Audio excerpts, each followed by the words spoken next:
প্রধান অতিথি বাংলাদেশ জাতীয়তাবাদী দল জাতীয় স্থায়ী কমিটির অন্যতম সদস্য এবং সাবেক সফল মন্ত্রী আমাদের চট্টগ্রামের তিনি সন্তান জনাব সালাউদ্দিন আহমেদ সাহেব সভাপতিত্ব করছেন। চট্টগ্রাম মহানগর বিএনপি সিনিয়র যুগ্ম আহ্বায়ক মোহাম্মদ মিয়া ভোলা সাহেব সঞ্চালনা করছেন এই মহানগর বিএনপি সুযোগ্য সদস্য সচিব রাজীব রহমান সাহেব। উপস্থিত আছেন বাংলাদেশ জাতীয়তাবাদী দল চেয়ারপারসনের উপদেষ্টা মণ্ডলীর সম্মানিত সদস্য চট্টগ্রাম উত্তর জেলা বিএনপি সংগ্রামী আহ্বায়ক সাবেক সংসদ সদস্য জনাব গোলাম আকবর খন্দকার সাহেব। উপস্থিত আছেন চট্টগ্রাম বিভাগীয় সাংগঠনিক সম্পাদক কেন্দ্রীয় বিএনপি সাবেক ছাত্রনেতা চারশো সাবেক এজিআর জনাব মাহবুবুর রহমান সাহেব। উপস্থিত আছেন বিএনপি জাতীয় নির্বাহী কমিটির অন্যতম সদস্য জনাব শামসুল ইসলাম আলম সাহেব। উপস্থিত আছেন নগর বিএনপির সাবেক সাধারণ সম্পাদক এবং কেন্দ্রীয় বিএনপি সহ সাংগঠনিক সম্পাদক জনাব আবুল হাসান বক্কর সাহেব। উপস্থিত আছেন জনাব আবু সুফিয়ান সাহেব সহ নগর বিএনপির সম্মানিত যুগ্ম আহ্বায়কবৃন্দ সদস্যবৃন্দ এবং চট্টগ্রাম মহানগরের সকল সংগঠনের নেতৃবৃন্দ এবং উপস্থিত ভাই বোনেরা আসসালামু আলাইকুম।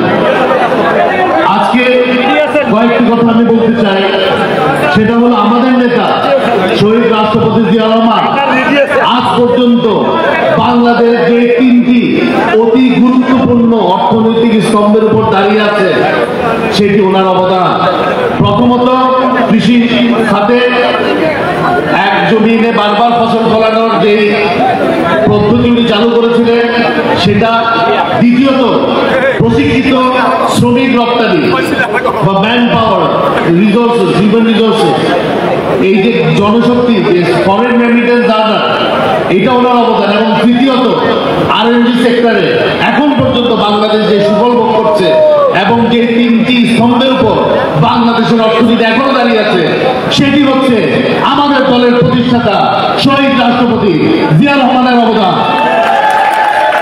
এবার আসেন সংক্ষেপে বাংলাদেশের ইতিহাসটা একটু পর্যালোচনা করি। 1971 সালে যখন তৎকালীন রাজনীতিবিদরা নিজেদের দায়িত্ব পালন করতে ব্যর্থ হয়, পাকিস্তান পালিয়ে যায়, তখন শুধুমাত্র বিবেকের তাড়নায় এবং দেশপ্রেমের কারণে একজন মেজর বাংলাদেশের পক্ষে স্বাধীনতার ঘোষণা দেয় এবং সেই ব্যক্তি হচ্ছে আমাদের দলের প্রতিষ্ঠাতা শহীদ রাষ্ট্রপতি জিয়া রহমান।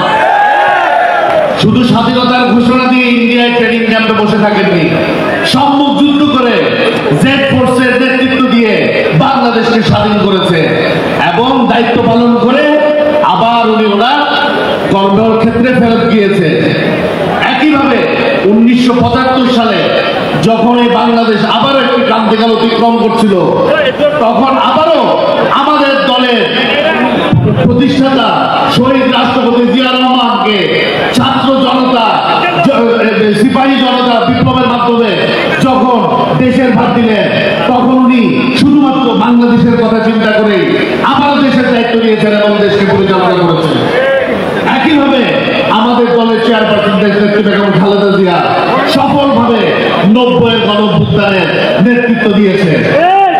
তারই ধারাবাহিকতায় এই জিয়া পরিবারের শুধু গুপ্তছবি আমাদের নেতা জনাব তারেক রহমান এই 2024 সালের 5ই আগস্টে সফল নেতৃত্ব দিয়ে বাংলাদেশকে বলার উদ্দেশ্য হচ্ছে দেশ বাংলাদেশ যতবারই বিপদে পড়েছে, বাংলাদেশ যতবারই সংকটের মুখে পড়েছে, উত্তরণ হয়েছে শহীদ রাষ্ট্রপতি জিয়া রহমানের পরিবারের মাধ্যমে।